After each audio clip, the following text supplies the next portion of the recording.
effective use of this time would be to attempt to re-anchor in as many of Central Eurasia's border regions as possible, allowing Russia to concentrate forces in the Hordaland's access points. Success would doom Russia to a slow-motion demographic disintegration from within. Failure would leave Russia open to hostile forces along all of its borders, while it is disintegrating from within. The first is a recipe for death over several decades. The second is a recipe for death over 1 or 2. It is extremely likely that Russia lacks the strength to plug all of the gaps in its frontier, so it will have to prioritize.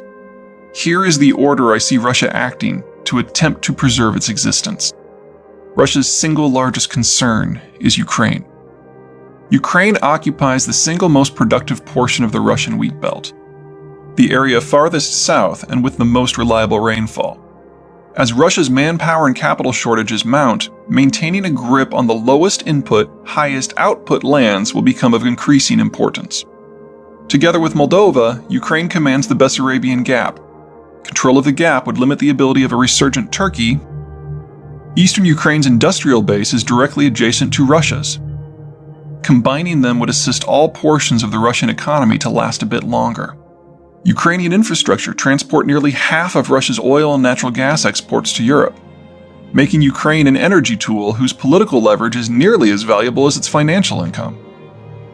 The Ukrainian border is only 300 miles of wide-open flatlands from Moscow, making Ukraine, at a minimum, valuable as a buffer. The only truly navigable river in the former Soviet Union, the Dnieper, flows through Ukrainian territory, flows south, and allows Ukraine to integrate economically with the lands of the Black Sea, the Sea of Marmara, and the world beyond. The river not only makes Ukraine the most potentially capital-rich portion of the Hordalands, it also makes it the only portion that can perhaps seek a destiny independent of Moscow. Russia dare not let that happen. The Crimean Peninsula commands the mouth of the Dnieper and is home to Russia's only true warm-water naval base, Sevastopol. As long as Crimea and Sevastopol are in Russian hands, Ukraine cannot make a true bid for economic independence. And naval powers, most notably Turkey, cannot dominate the Black Sea. Russia's efforts to re-anchor started in the Crimea in early 2014. They will not end there. In any form, an independent Ukraine is a threat to Russia, but it is only the first threat Russia must address. Belarus suffered under Soviet times just as much as the other occupied peoples, but the Belarusians are the only former Soviet people who actually want to be Russian. A Russian-Belarusian partnership or merger doesn't unilaterally solve Russia's North European plain problem, but it is a great leap toward a solution.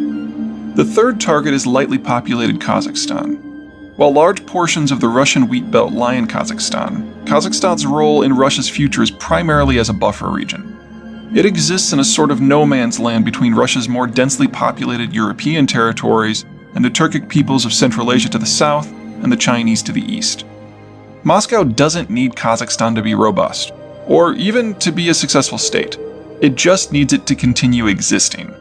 So long as there is an independent Kazakhstan, there is no one breaking down Russia's back door. Finally, there is the Caucasus, perhaps the world's most unforgiving crucible of ethnic hostility. Imagine the pain of the Balkans, but inject it with the gentle mercies of the Huns, Persians, Mongols, and Russians, and then let it fester for a few centuries. Suffice it to say that Russia rightly fears that Turkish and Persian influence, or worse, will penetrate through the mountains and turn Russia's various Turkic and Muslim peoples against it. Sound far-fetched? This is in essence what happened with the Chechen Wars in the 1990s. The Caucasus is a fractured and fractious region, and maintaining control would require precisely the sort of manpower-heavy effort that Russia will find increasingly difficult.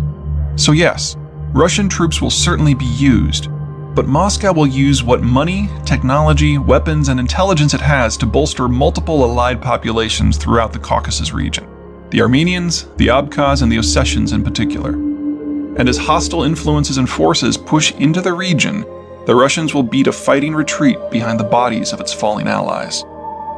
The specific order in which Russia addresses these concerns will likely be determined by the level of European and American non-diplomatic opposition.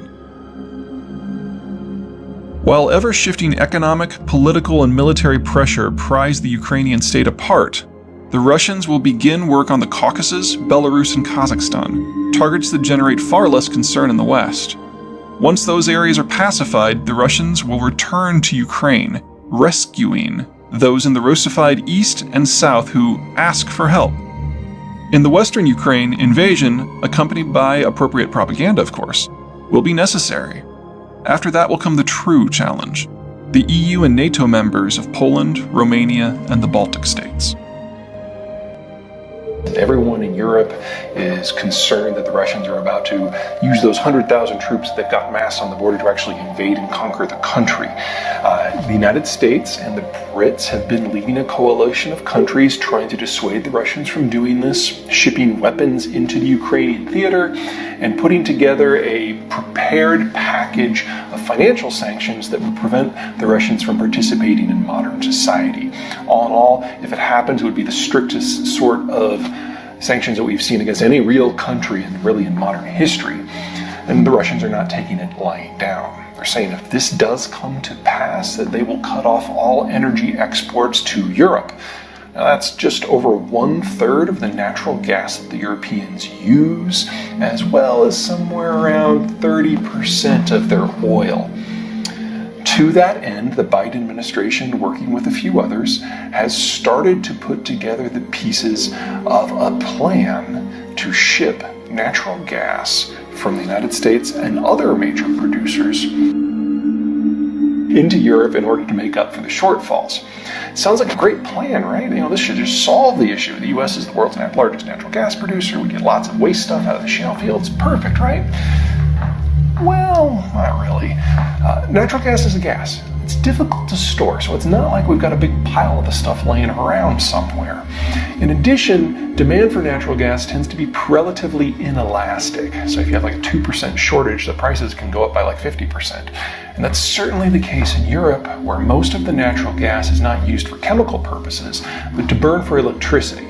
And if you run out of electricity in the winter, well, that's a problem. So, what's going on here?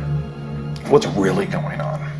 Well, there's a little bit of hope that this plan might work a little bit. Most natural gas is shipped via pipe. It's produced, put in a pipe, it's sent to the end consumer. End of the story. But when you ship it across oceans, you usually don't use pipes, you usually freeze it down into a liquid and put it on the special liquefied natural gas carrier vessel, which then sends it to the wider world.